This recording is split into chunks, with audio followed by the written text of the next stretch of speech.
Chances are you've been giving your power away to sources that never deserved holding it in the first place. Welcome. To join me here today, we have the beautiful sun in the beautiful morning.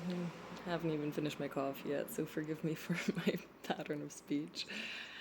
And I don't know if you see it, but the shadows of some beautiful giant lilies, and they're just opening up, and that's also one of the messages the lilies bring here today. Just got them yesterday, and I love them. I absolutely love them. And ooh, this ties in. Interesting. The bouquet I bought before, so I these flowers no one got for me but myself. So I just go to the grocery store, and whenever I feel called, I get some flowers for myself. I think it's a beautiful ritual, and it makes me really, really happy, and it just livens up my space. I'm like in a temporary room. All I have is a mattress and a plant, which I'm really grateful for, but some lilies are really nice as well. The lilies I got before this, I've been really feeling guided to get bouquet after bouquet. Like as soon as one dies, a new one.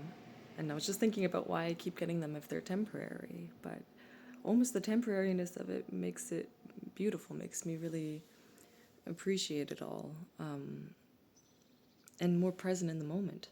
If I see a plant and I know it's going to be there, for some reason I give it less appreciation initially just because I know it's always going to be there. That's some kind of message. Someone needed to hear that.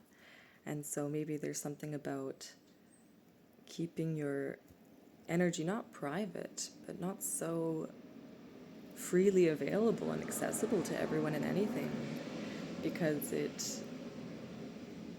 even though the plant itself doesn't change one bit, it diminishes the value.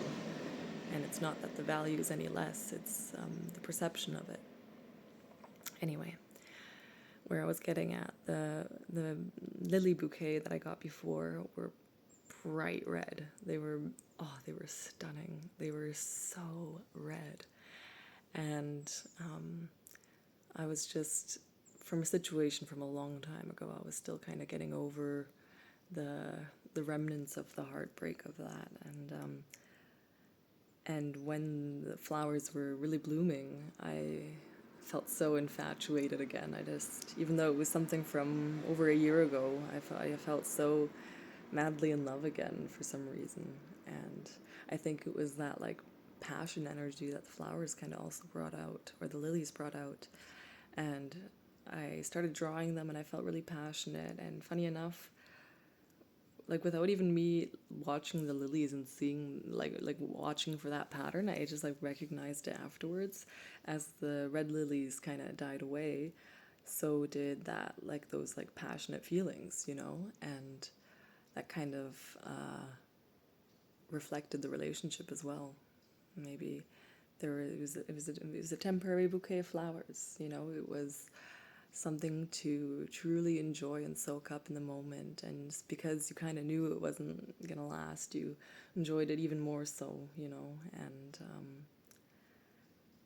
and instead of mourning the lost, I just cleaned them up this morning, instead of mourning the last petals, why don't we just do whatever next thing feels good for us? If that's leaving an empty space, if that's buying a new bouquet of flowers. But this time I didn't do it on purpose. I was just in the store, and I saw it was white and pink, and I thought, how beautiful is that? Because the bouquet before I got with the red ones was white, and it's as if that passion and that innocence from symbolizing the white lilies that I had beforehand, it's as if they found a sense of duality within each other.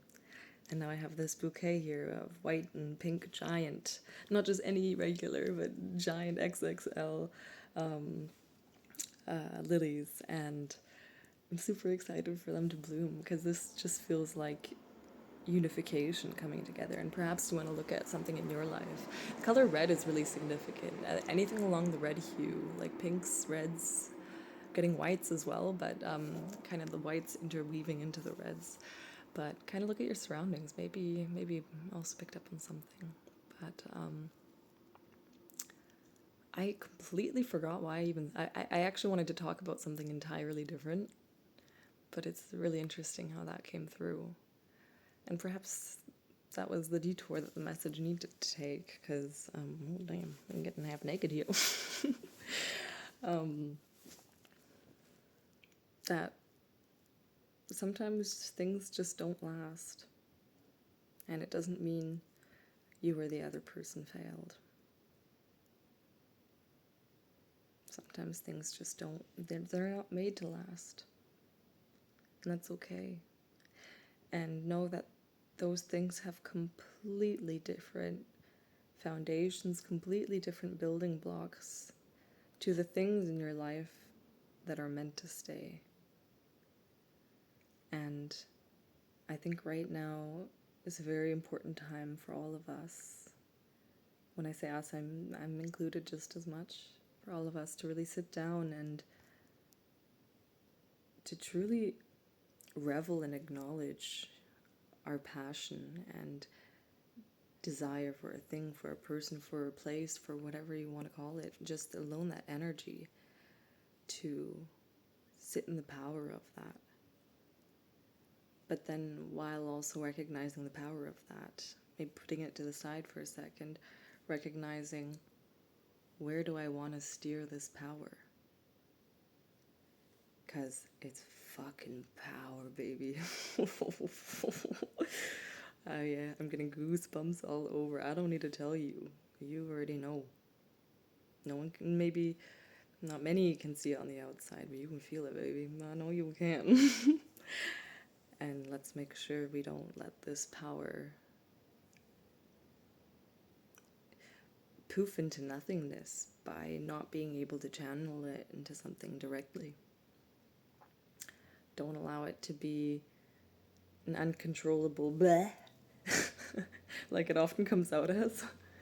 But really acknowledge it, recognize it, hold it in your hand and be like, where do I want to put this beautiful, this blazing, this passionate fire of mine?